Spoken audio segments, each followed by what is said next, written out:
Bueno, bienvenidos a una nueva conversación de Tremendous Talks.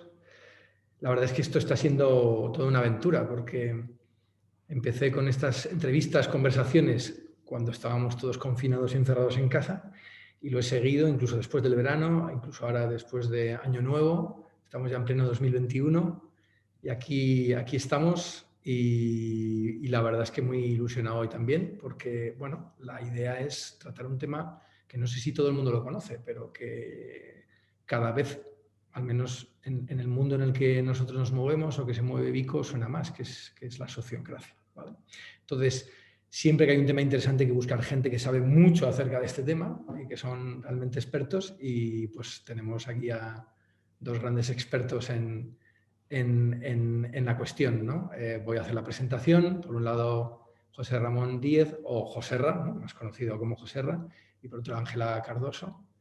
Nada, bienvenidos y muchas gracias por aceptar la invitación. Bueno, sois los emprendedores, los creadores de Tallari, ¿no? No sé si podéis contarnos un poco qué es Tallari y a qué os dedicáis. Pues ya llevábamos algún tiempo trabajando juntos y surgió pues el momento de crear nuestra empresa. Tayari es una palabra que viene del Swahili, pero también también es una palabra en hindú que significa prepararse, o sea, es como todo ese momento antes de empezar una acción. Y creemos que eso también tiene mucho que ver a veces con lo que hacemos, es que ayudamos a las empresas también a prepararse para retos futuros.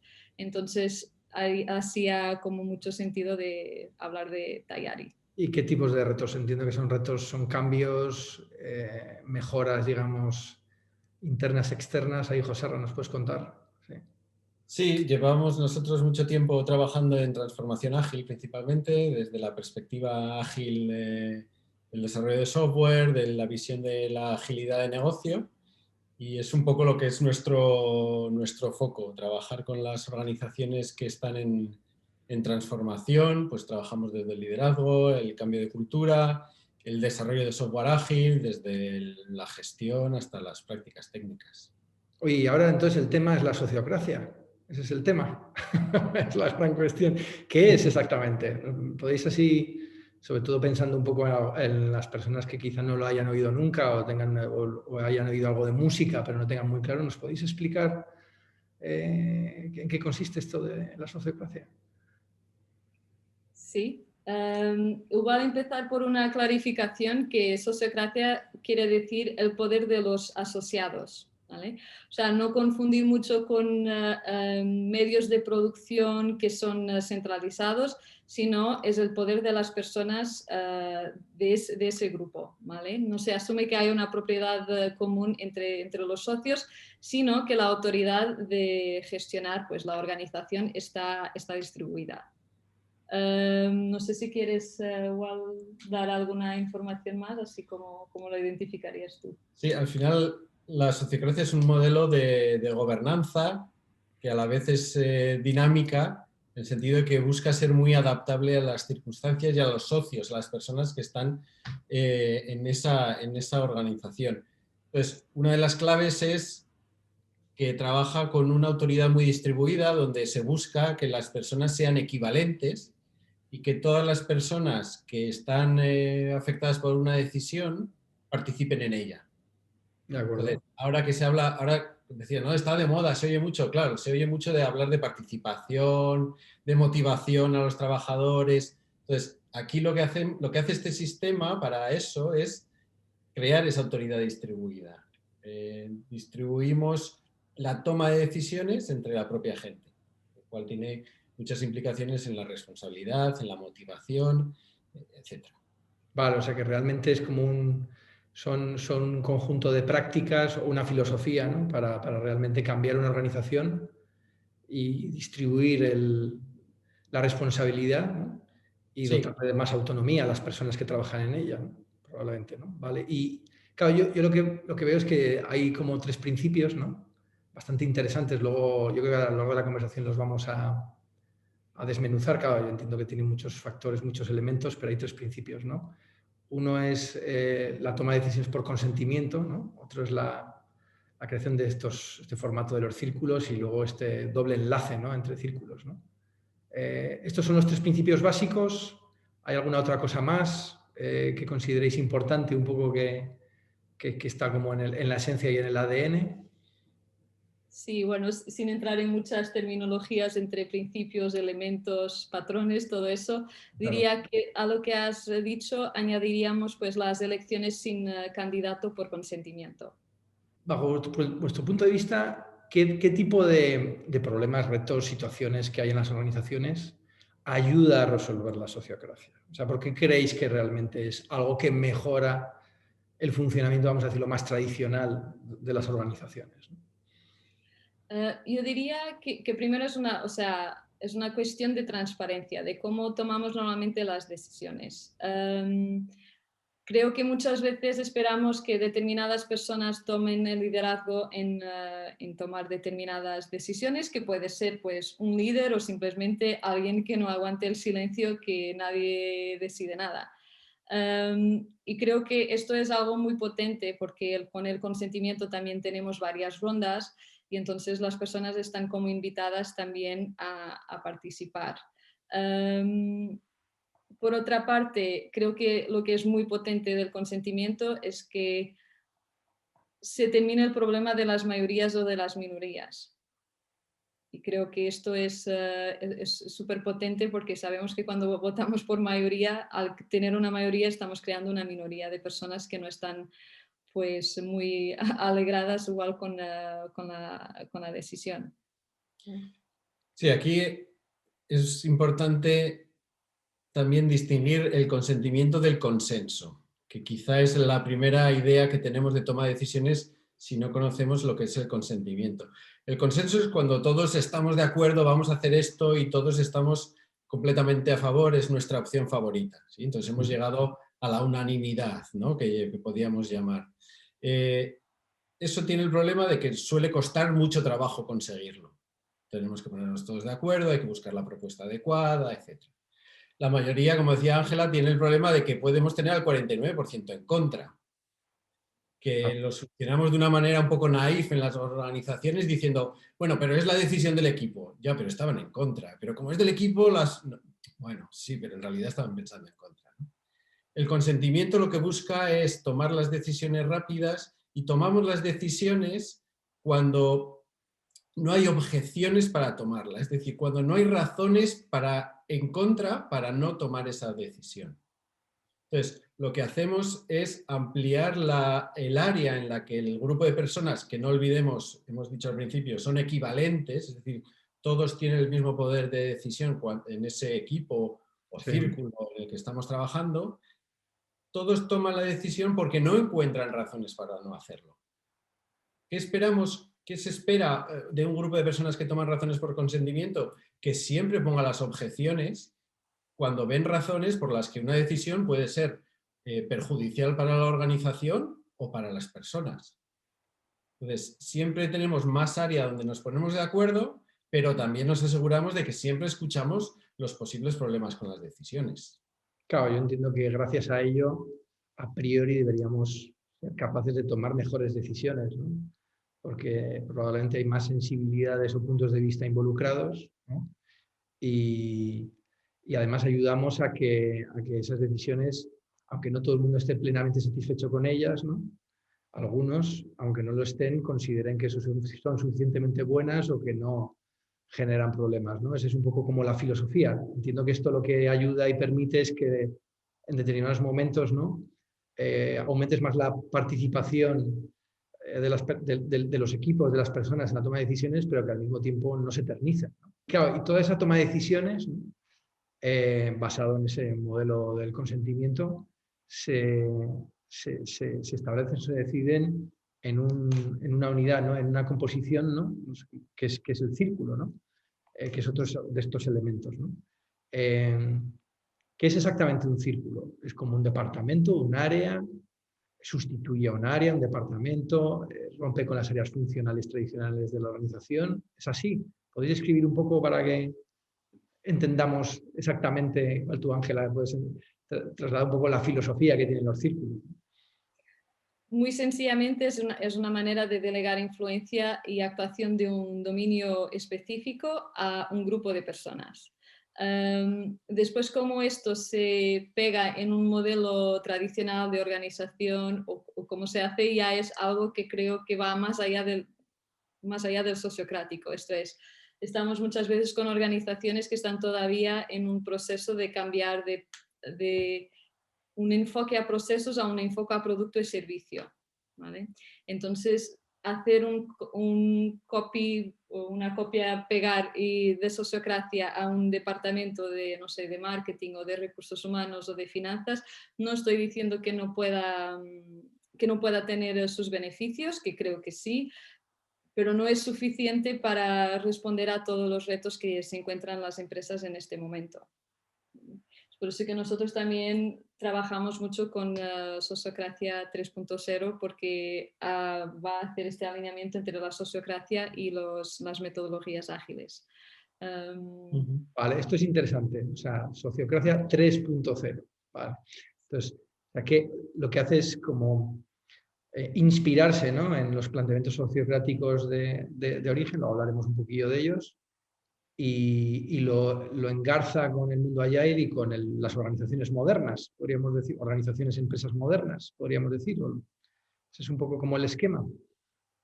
Sí, en la S3, la Sociocracia 3.0, lo que añade es a la sociocracia clásica factores de Lean y de Agile, de orientación a valor, patrones de mejora continua, etc.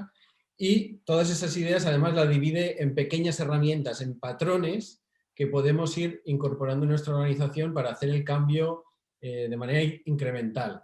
Es decir, no es que apliques sociocracia en tu organización, sino que vas obteniendo patrones y vas cogiendo pequeñas herramientas.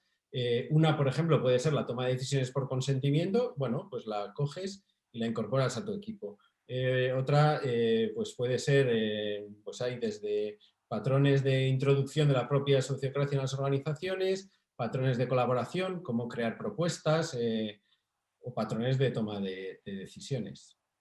En base a la experiencia que ya llevamos en Vico y que yo llevo particularmente, y de leer, ¿no?, y leyendo distintas cosas, esto que los modelos se inspiran desde en la organización de las abejas y cómo colaboran en su desempeño, o sea, se fija un poco en la naturaleza, ¿no?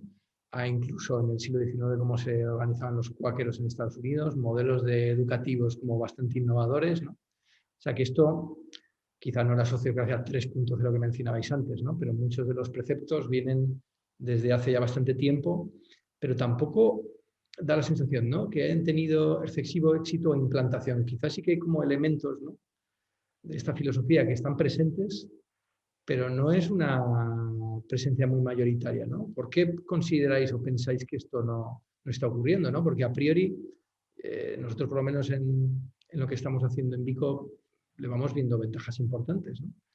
Y igual que a Lean y a Agile también nos hemos ido viendo durante muchos años. Pero tampoco, ahora sí dijimos, venga, dime 10 empresas sociocráticas en tu barrio, iba a decir. Pero en España, ¿no?, dice, Dios mío, ¿de dónde las saco, no? Que seguro que las hay, pues las hay, ¿no? Lo que pasa es que otra cosa es que sean conocidas, ¿no? O organizaciones, ¿no? ¿Por qué pensáis? ¿Qué es lo que a veces, no? Yo creo que muchas veces estas cuestiones de la toma de decisiones es como si estamos con decisiones muy operativas y pensamos, ahora tengo que reunirme con estas personas y preparar la reunión, que igual creo que en las personas que tienen más autoridad que dicen, bueno, tomo yo la decisión y ya está, y no que sea por una cuestión de no querer compartir, sino por una cuestión que igual asocian un poco a la eficiencia. Claro.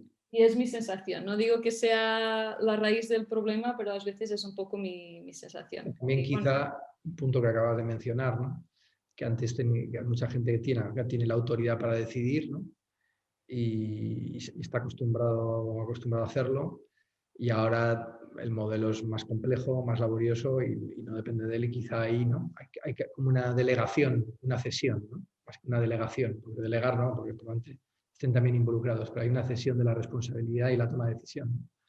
No sé si eso, claro, los que hemos vivido mucho la evolución está ya y Lean, ¿no? Donde cada vez más todo es más colaborativo, ¿no? Es una barrera como fuerte, sobre todo en la gente que está acostumbrada a tomar las decisiones a su manera, ¿no? Y de hecho hay una historia bastante interesante. Nosotros cuando dimos los pasos que dimos orientados allá, y me acuerdo que hablaba con mucha gente, pues hace ya bastantes años, yo les contaba, ¿no? No penséis que por delegar y por dar más autonomía a la gente y tal, pues los pasillos os van a dar abrazos y os van a dar las gracias. Eso no, a mí no me ha pasado, no me ha pasado muy frecuentemente, ¿no? Porque luego, claro, hay que hacerlo, ¿no? Y si no estás acostumbrado, pues es todo un reto, ¿no? Entonces, yo siempre, y alguna persona socarronamente en Vico y tal, recibía o percibía esto como una especie de regalo envenenado, ¿no? Pues decían, sí, tú aquí estás delegando la responsabilidad, pero esto, atención, ¿no? Esto es un regalo, pero que tiene segundas, ¿no? ¿Eso creéis que en todo cambio organizacional, y sobre todo vosotros que estáis con sociocracia, con otros temas, es un tema como recurrente? ¿Qué se puede hacer ahí, no? Claro, es un proceso, cuando hablamos de transformación, hablamos siempre de la transformación como un proceso además que no acaba. O sea, las organizaciones están en perpetua transformación, aunque no queramos verlo. Pero esta parte de la autoridad, claro, nos han enseñado quién es la autoridad desde pequeños y cómo funcionamos en base a individuos más o menos haciendo caso a la autoridad, ¿no? Y si te saltas un poco la autoridad, pues castigado el sábado por la mañana, como nos castigábamos lo menos a nosotros en mi época, ¿no? Y tenías que ir al colegio el sábado por la mañana. Entonces, claro, las organizaciones pues tampoco nos han enseñado a trabajar en equipo. Llegamos a las organizaciones y tenemos muy clara cuál es la estructura de autoridad. Claro, no puedes poner un sistema, venga, ahora desenchufamos de eso y nos enchufamos la autoridad distribuida. Ni unos saben delegar, ni otros saben coger la autoridad que les corresponde. Entonces, ese proceso de aprendizaje, ¿sí? Si a la organización o a la autoridad dueño de la organización interesa moverse en eso, hay que tener muy claro que es un proceso de aprendizaje largo, ¿sí? O bueno, largo no lo sé, pero cuesta, ¿sí? Eso sí que es verdad, que duele, ¿no? Porque es una manera de trabajar que tenemos, o sea, que parece que es lo que, bueno, pues llego a la organización, ya me dirán lo que tengo que hacer. Y bueno, pues voy a esperar a que me digan lo que tengo que hacer, ¿sí?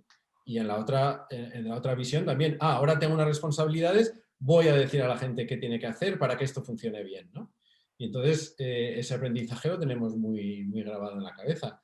Todo lo que sea moverse a patrones de colaboración, etcétera, pues bueno, va costando, pero es verdad que cada vez hay más demanda. Lo hemos visto con la agilidad, ¿sí? Y todavía nos cuesta, ¿no? Todavía nos cuesta, pues hay mucha agilidad de procesos, pero luego de verdadera, ¿no? Pues cuesta en las organizaciones.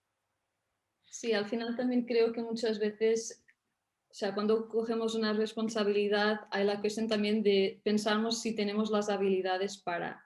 Entonces, a veces, cuando tomamos más responsabilidad en una empresa, pensamos, no, igual necesito de más habilidades para poder tomar estas decisiones o más información. Y a veces esto también es un punto de estrés. Y entonces, pues hay decisiones que igual se hace como consultación, ¿no? Consultamos a las personas, preguntamos lo que piensan y después tomamos nosotros las decisiones.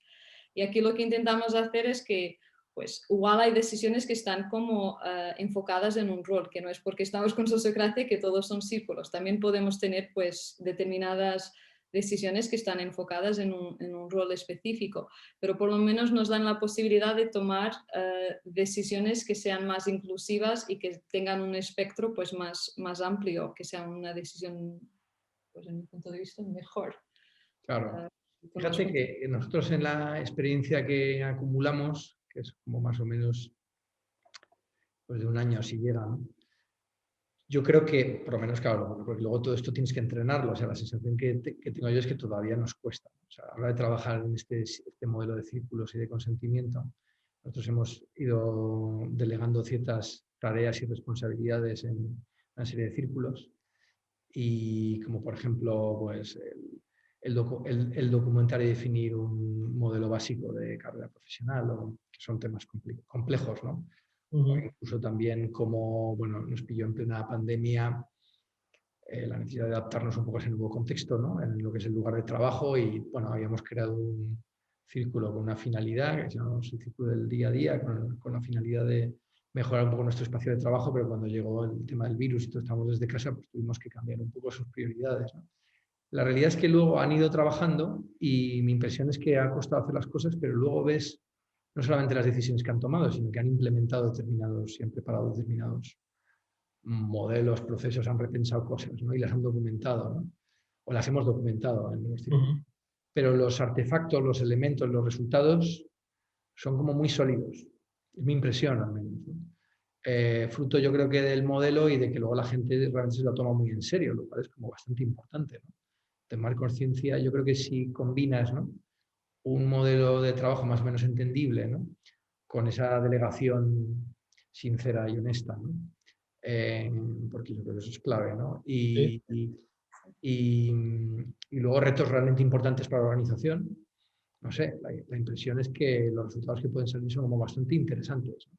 Ahí tenéis como experiencias concretas, casos, ejemplos, alguna cosilla que podáis contar, así, aunque sea anonimizado, obviamente, ¿no?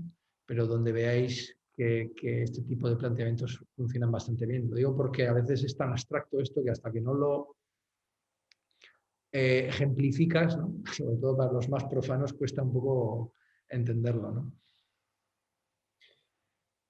Bueno, por ejemplo, estoy pensando ahora en uno reciente, cuando te plantean, oye, ¿cómo mejoramos la comunicación en este área, ¿no? Un responsable de área que ve que tiene un problema de comunicación, la gente se lo dice, pero no sabe cómo avanzar, ¿no? Es decir, bueno, pues movamos eso a una decisión colectiva. No decidas cuál va a ser el proceso de comunicación interno. Vamos a moverlo a tomar una decisión colectiva donde entre todos tomemos las decisiones. ¿Qué sucede ahí? Que ganamos todas las perspectivas posibles para mejorar el proceso de comunicación, que si además quieres que sea el proceso de comunicación interno, pues tiene que satisfacer un montón de necesidades diferentes, desde gente que está en administración, a gente que está de cara a los clientes y gente de diferentes perfiles, pero todos quieren tener comunicación y voz, etc., ¿no?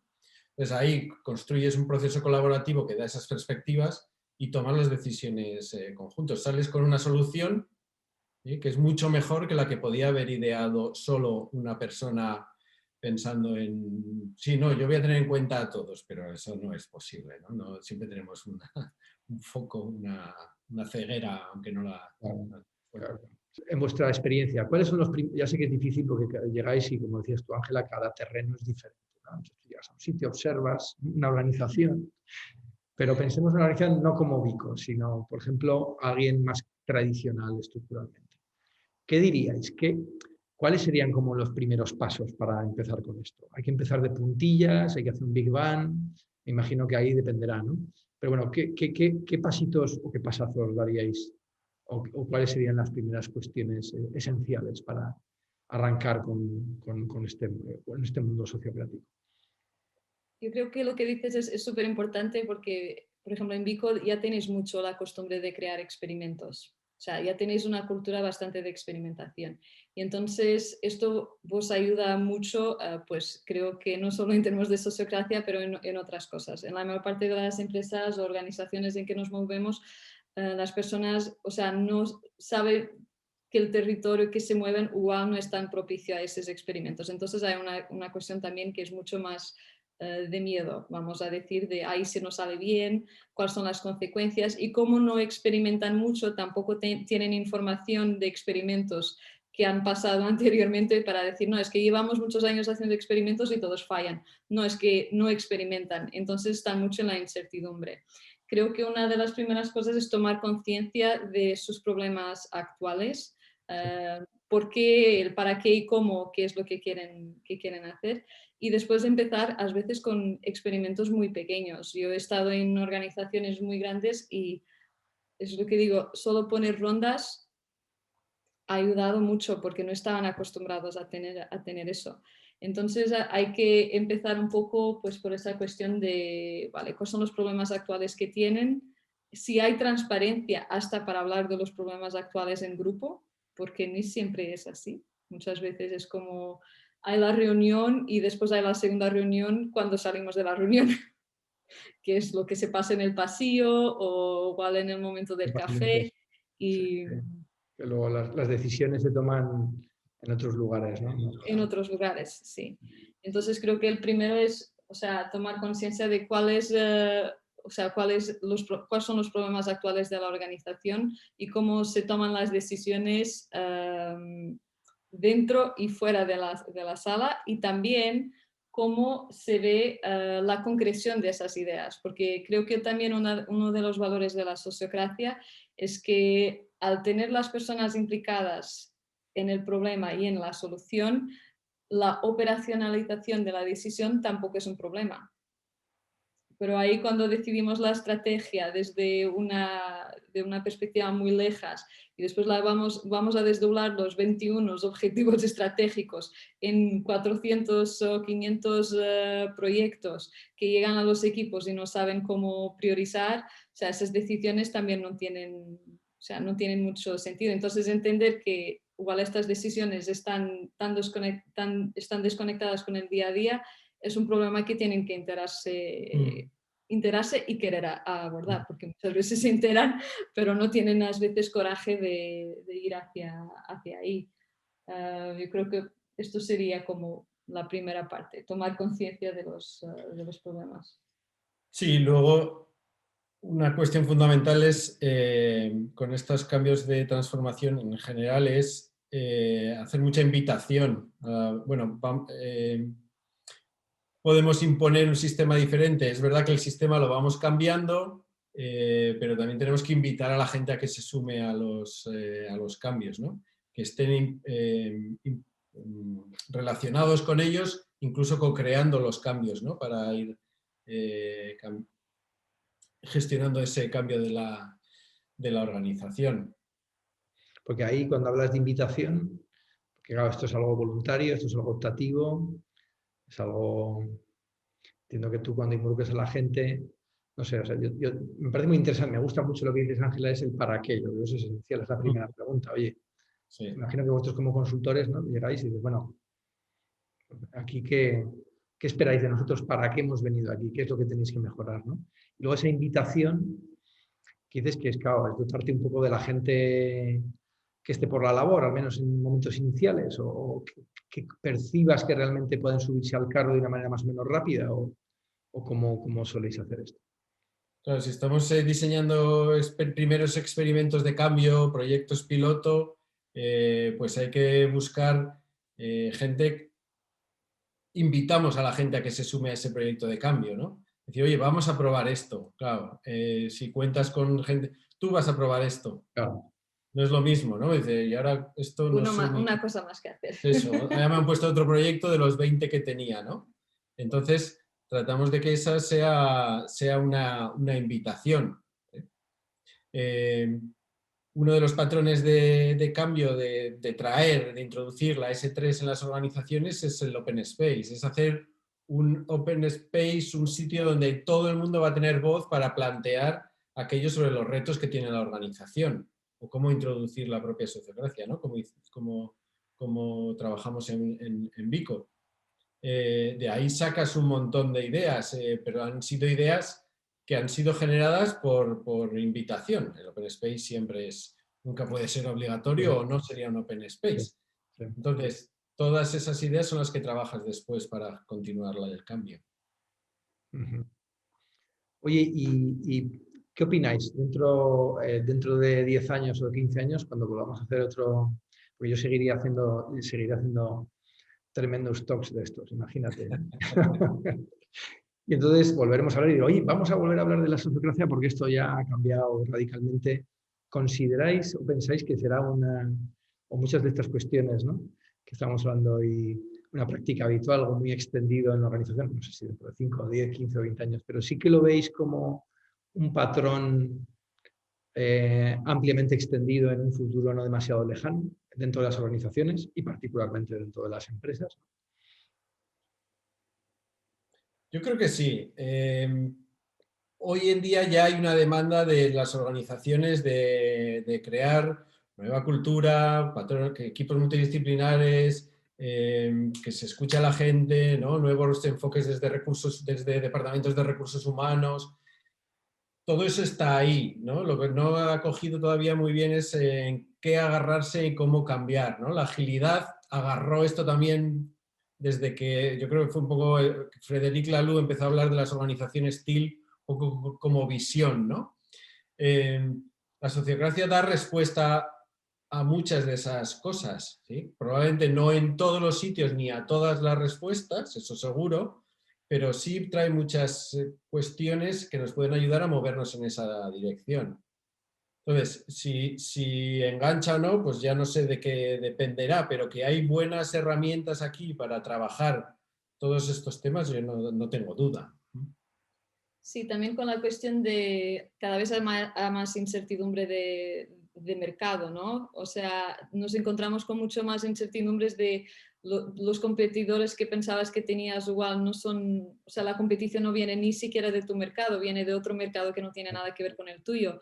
Entonces, creo que los retos que tenemos que tomar al futuro de nuestras organizaciones, bueno, aquí me estaba enfocando un poco en empresas, pero pensando en gobiernos también o otro tipo de organizaciones, creo que los retos son de contexto, no son tanto retos de contenido experto, sino de entender el sistema en que nos movemos. Entonces, en eso creo que por lo menos cuestiones como la sociocracia van a ser súper útiles y la sociocracia, pues para mí es un marco súper interesante. No sé si van a surgir otros que igual van a coger más, o sea, más tracción, pero de todas maneras creemos que tiene muchas condiciones para seguir adelante y seguir creciendo. Vale, bueno, muy interesante. Pues, y mira, para terminar, yo quería poneros ahí un pequeño. Esto es una pregunta un poco más difícil. Imaginaos que coincidís en el ascensor con porque igual es vecino vuestro, os lo encontráis y tal, con un directivo, un empresario de gran reputación, ¿no? Y claro, tenéis como buena consultora, tenéis ahí la oportunidad, ¿no? de dejar un poco vuestro discurso. ¿Qué le diríais? Es un ascensor, por lo tanto, además es un edificio de no demasiadas alturas, por lo tanto no tenéis mucho tiempo. ¿Qué le diríais para engancharle, por decirlo de alguna manera, para convencerle o para despertarle la curiosidad sobre por qué darle al menos hacer algún experimento con la sociedad? ¿Qué le diríais? ¿Qué se os ocurre? Igual le haría dos preguntas. Una es si la postura que le veo es del peso de las decisiones en su espalda. Y otro es si está en una posición en que se siente muy solo en su empresa. Y le haría esas dos preguntas. Creo que tú eres una buena consultora que hace las preguntas. O sea, tú como consultora. Pero efectivamente, ¿no? Sí, claro. Si lo ves ahí un poco encorvado, cargado de hombros, con un gesto ahí como un poco como de tensión, ese es habría que aprovecharlo, sin duda, sí. Tú, Joserra, que atacarías por el mismo flanco. Bueno, vamos a cambiar por llevarle un poco la contraria, pero... Hombre, para mí hay un punto importante ahí que es en el que suelo centrarme, es si realmente estamos aprovechando la capacidad de la gente que tenemos en las organizaciones o estamos desperdiciando el talento, ¿no? Por usar la palabra de moda últimamente, ¿no? Pero estamos desperdiciando ahí muchísimas habilidades, ideas que están en la organización ya, pero que no se oyen, ¿no? ¿Qué pasaría si todas las voces importan, ¿no? Es una de las preguntas claves en la sociocracia, yo creo. Interesante. Sí. No, sin duda, ¿eh? Porque yo creo que son temas candentes en esa situación en la que se encuentran las organizaciones hoy en día, con toda esta incertidumbre, todos estos mercados tan revueltos. Efectivamente, todos buscamos recetas es difícil encontrarlas y necesitamos involucrar a la gente y muchas veces no se sabe muy bien cómo. Entonces yo creo que hay que... Yo creo que lo que sí que es cierto es que hay mucha gente muchos directores de recursos humanos, empresarios, que siempre te dicen, hablamos, ¿no? Te hablan y hablamos de esto. Oye, pero ¿cómo involucrar a la gente? Que esté más implicada y que participe en la toma de decisiones y que realmente se interesen por determinados temas y que se sientan más participativos y modelo transparente. Y parece que no hay modelos o sistemas para poder implementarlo, que simplemente tiene que ocurrir. Esto yo lo discuto muchas veces, ¿no? Pues, pero ¿por qué no? Pues, claro, es que esto no simplemente es decir, oye, tenéis que tomar decisiones, tenéis que asumir responsabilidades, tenéis que, ¿no? Sino que hay que dar herramientas, ¿no? Yo sinceramente creo que algunas de las ideas de la sociocracia tienen mucha potencia en ese sentido, ¿no? Y que probablemente sean más necesarias que nunca en este momento, ¿no? Por el punto en el que nos encontramos. Estoy hablando tanto de la pandemia como porque esto viene ya de largo, ¿no? Yo creo, ¿no? En un ámbito, en un mundo tan cambiante, ¿no? Pero bueno, sí, efectivamente, ahí están las claves. Bueno, oye, pues nada, muchísimas gracias. Yo creo espero que haya servido para dos cosas, ¿no? Esta conversación. Primero, para entender qué es la sociocracia, ¿vale? Y digo espero, porque al final cuando ya vives en este mundo y lo vas conociendo, pues luego a veces cuesta un poco explicar y trasladar un poco el sentido de las cosas. Y lo segundo es que se entienda también la utilidad o el sentido que puede tener para una organización. Yo diría que prácticamente cualquier organización puede sacar mucho provecho, ¿no? Probablemente de la sociocracia, pero claro, todos más o menos sabemos dónde, o deberíamos saber, más nos vale dónde andamos, dónde cojeamos, ¿no? Y cuáles son los temas más acuciantes, ¿no? Entonces yo creo que probablemente haya mucho futuro con esto y yo espero que tengáis mucho futuro con vuestro proyecto empresarial y con vuestra labor de ayuda a las empresas. Al menos a nosotros nos estáis ayudando mucho, lo cual es algo muy importante y muy de agradecer. Y nada, pues poco más. Daros las gracias y nada, yo creo que hasta la próxima. Y nada, que espero que a la gente que vea esta conversación pues le haya entretenido y le haya servido para aprender cosas. Chao. Gracias. Muchas gracias, Diego.